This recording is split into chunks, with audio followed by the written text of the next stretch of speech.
So yeah, I'm Tom. I'm the CEO and co-founder of the Wine Gallery. I only have one slide, so I won't be switching anything. He didn't give us much warning. And my story starts in sorry, I won't speak too loudly, in a little French town called Fontainebleau. It's about an hour south of Paris. It's set in this huge forest, which one of the French kings a long time ago sort of said no one else could build there because he wanted that to hunt for pheasant and boar and things like that. But basically 4 years ago, I decided to quit my investment banking job at Macquarie because 6 years of that was just more than enough. And I decided I didn't know what to do next, so I'll go to this little town and study my MBA. So there's a big university there, which is the reason for sort of heading there. But at that stage, I kind of had no idea what I wanted to do. And I didn't know sort of what I didn't know about business. And that's kind of why I did that. But I didn't really learn anything about business from doing the MBA. I learned like a lot about, I guess, life, but nothing that is that useful today running my business. So if you're thinking you need to do an MBA to run your business, then definitely don't. It's definitely not a necessity. But what I did learn from eating lots of cheese, eating lots of bread, studying business case studies in between the eating cheese and eating bread, was that a lot of my European classmates, French, Dutch, Italian, Spanish, it was an international university, but they knew so much more about wine than me. I grew up not far from here, 20 minutes in Leichhardt. I've always been a beer drinker. I always felt like wine was something that was just something else's business. Like, I loved wine, I drank wine, but if it came time to choose wine on the list or pick a wine from a bottle shop, then I just let someone else do it. I let my girlfriend pick it, or I let my friends who kind of knew, were the wine guys or the wine girls in the group, do that kind of thing. And just spending time with these, my European classmates, I realized it's not really like a guy's thing about, guys stick to beer or girls stick to wine, or, you have to know about wine to drink it. These guys were like just the same as me, and they just knew so much more implicitly about it. They knew which wine went with food, they knew the different types of wine, they knew different vintages, they knew different regions, they knew all the names, and they just knew it like it was nothing special. They weren't showing off, it was just part of their life. So I was kind of really impressed by this, because first of all, it meant that my enjoyment of wine, because it was matched with the right food, just skyrocketed. So I was sort of sold from day one from spending a lot of time with these guys. And there was one guy in particular, Clement, French guy, and he was like a ladies' man, loves soccer, very boisterous, charismatic guy. And I was like, Clement, can you teach me a bit about wine? Can you sort of show me the ropes and tell me what to choose and tell me why you're choosing these bottles? Not just pick them, but actually tell me why you chose them. And I don't know how many French friends you have or French people you've dealt with, but if you ask them about their culture, they love it, right? He's like, Tom, of course, I would love to tell you about my French culture, all about wine. By the time you're done here, you'll be a wine expert. And he was true to his word. So the next 6 months, he really was very helpful. I could go out to dinner all the time. There wasn't that many restaurants in this little French town, but he would really tell me why he was choosing it, get me to try different grape types, tell me what they tasted like, that kind of thing. And I learned a lot. And so after 6 months, by the time the MBA ended, it's time to the dream was over. I had to come back to reality. The money had run out. But I guess I'd come back with an idea. And the idea was to start a wine business that acted like your own personal sommelier. So a business that could sort of give people the same experience shopping for wine as I got from sort of Clement picking my wines. And I guess doing something that all good entrepreneurs sort of know to do, you tell everyone about it. There was no secrets. I was like, every single friend I knew, this is my idea, this is what I'm thinking, this is what the plan is, this is what the strategy is, this is why I think it will work. And I guess in recent years, everyone knows that you shouldn't keep ideas secret anymore, so that's no big revelation. But for me, it was actually not just that the ideas were a secret, but one of my friends who I was telling all about it actually knew one of Australia's best sommeliers. So his name was Corey. I knew him from my Macquarie days. He's like, Tom, I'm actually really good friends with Banjo, who's one of my co-founders, and he's the head sommelier at Attica. He's been awarded the best in Australia 3 times. Why don't you meet him? We're good friends. I'll introduce you. I was like, sounds amazing. So Banjo's down in Melbourne. He was flying up to Sydney. Sommeliers travel a lot for all different events. And we were planning to meet up in a coffee shop. and his flight was late. He got in, I don't know, 4 o'clock, that 3 o'clock time when you're rushing out to get a coffee and everything seems to be shut, and you're like, I just need a coffee to get me through the night. And so we ended up going to a little pub, and this pub wasn't the kind of place you'd buy wine, so we ended up drinking beers and hashing out the idea for what we hope is going to be the biggest Australian wine company, if not the world, hopefully one day. Basically, he loved it because he only dealt with a small amount of people each night in an exclusive restaurant, 30, 40 people. And this was his chance to really share his passion and his love for wine with a much broader audience. So he was on board from day one.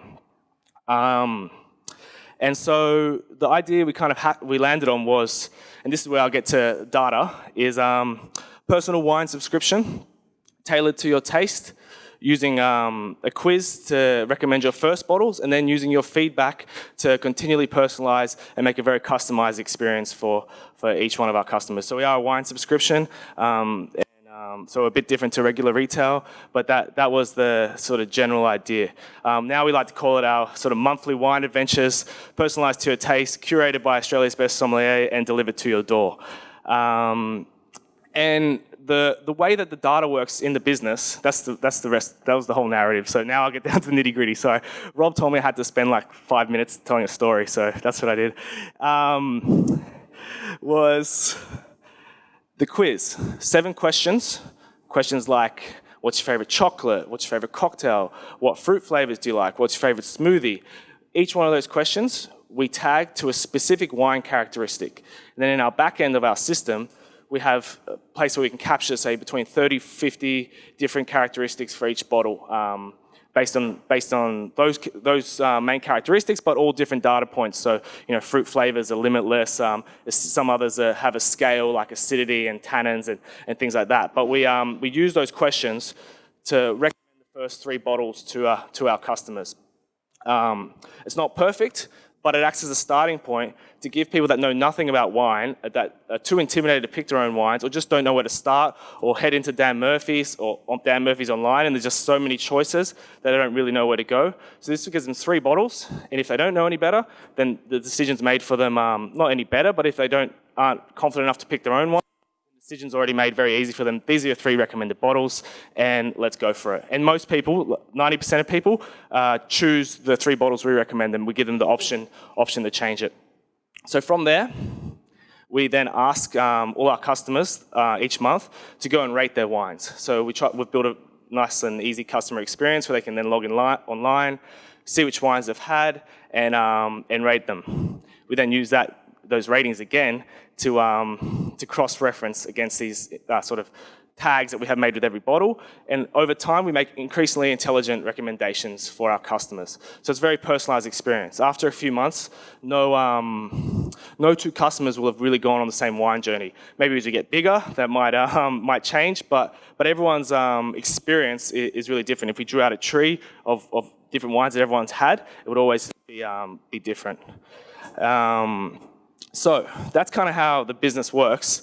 From a data perspective, and we don't focus on too much SEO. We decided that we weren't going to compete on the search engine sort of optimization scale. We thought, Dan Murphy's, Vino Mofo, all these other guys, they can compete on price and range and giving the biggest discounts and having the widest selection. We're going to compete on service, and we're going to make a very personalized service. And people aren't even going to look at the price of our wines because we're going to not be worrying about that at all. So we're a very sort of different business model to Simon's, and I think because we're different business models, we need to take a different approach to how we get customers.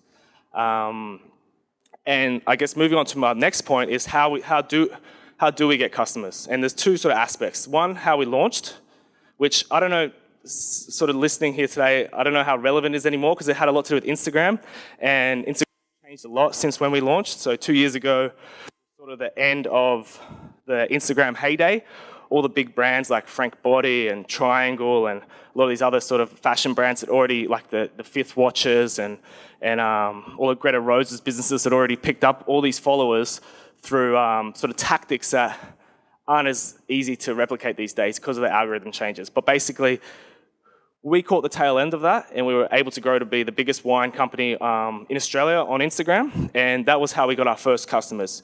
We sent them to a landing page, we email marketed to them, and then we did product launches, and that was a sort of a very good strategy that worked, but I don't know if I would recommend it anymore unless you had sort of some insights that I don't know about how Instagram works these days. The reason being that Instagram's now very much like Facebook, where it's an algorithm and you have to pay to play. So you've got to pay Facebook basically now to get in front of people on Instagram. I'm sure there's some people that are going to find ways to build a lot of success, but it's a lot trickier. So, second point, what do we do today to sort of grow our business? And we focus on the 3 C's of sort of e-commerce marketing, and that is content, community, and commerce. I didn't have to turn around and look at it either. But basically, we have a product which people are dying for information for. They want to know more about it. They want to learn about it. They want to read interesting stories about it. And that really allows us to kind of enter the market and compete against a lot of the big guys by providing engaging content. And as a small business, we can sort of understand and create better content and have our finger on the pulse better to have sort of content which we find more relevant and more engaging, and it's coming from a real person. So we really focused on a lot of blog content, a lot of imagery-based content, a lot of sort of joke content as well. You know, like wine jokes, or actually, they were originally like cheese and coffee jokes, and we just replaced coffee and cheese and things with wine and turned into wine jokes. And so many people copy our. I still see them 2 years later, the jokes that we sort of stole from coffee coming up everywhere. But anyway, content. But you can't just sort of create content and send it off into the ether and expect people to respond to it. All our best content marketing comes from paying for it to get in front of people on Facebook. So I think, we don't have any cash to promote this content on Facebook, but if you have a good piece of content and you have a decent copywriting sort of headline like top 5 wines your sommelier hates to give you, or something like that, and then you say something like number 3 is my favorite, or it's a little bit clickbaity, but if you back it up with the actual real content, people don't mind. And if you do something like, if you create content like that, then Facebook understands that people want to read it, and it will cost you a fraction of what it will cost to actually put a conversion ad in front of people. Then what we do is on these content pages, we push people to do the quiz. So we have a strong call to action. A lot of people have newsletter signups. There's always funky things coming out. Like I think a lot of these big retailers using these spinner wheels to win prizes. I don't know if you guys have seen that, where everyone gets 10% off and 1 in 1,000 wins like $100, and you've got to put your email address to see if you've won. But there's lots of funky ways to and fancy ways to capture people's email addresses these days, and then you've got to follow it up with really good email marketing. So that's how content plays. And that's how we drive commerce through it. And then community. And this is a bit of a softer one, but it's probably the biggest one. 80% of our sales these days come from word of mouth. And that's because we've sort of created not only a community online in terms of Instagram and Facebook and our email marketing, but also just a community between friends. Wine's something that people can share. And if we create a good experience for people, we have a great unboxing experience, we have a great customer onboarding experience, tell them how the system works, how to rate their wines, and we just make it a delight, then lots of people talk about it. And word of mouth, no matter what, is by far the #1 way to drive customers. I always think of Uber. I didn't start seeing an Uber ad until 3 years after I'd been using Uber, and that's because literally 80% of my friends told me about Uber and how great it was. And obviously Uber's something that can go viral, and e-commerce is a lot harder to go viral, but still drives pretty much the majority of our customers. We light the little fires with content on Facebook, we create a great experience, and then we drive the the customer referral processes from our current customers. And that's how we sort of create a community to around our product to really increase our sales. So yeah, so my takeaway is content, community, commerce, and that's how we sort of grow our business today. Thank you very much.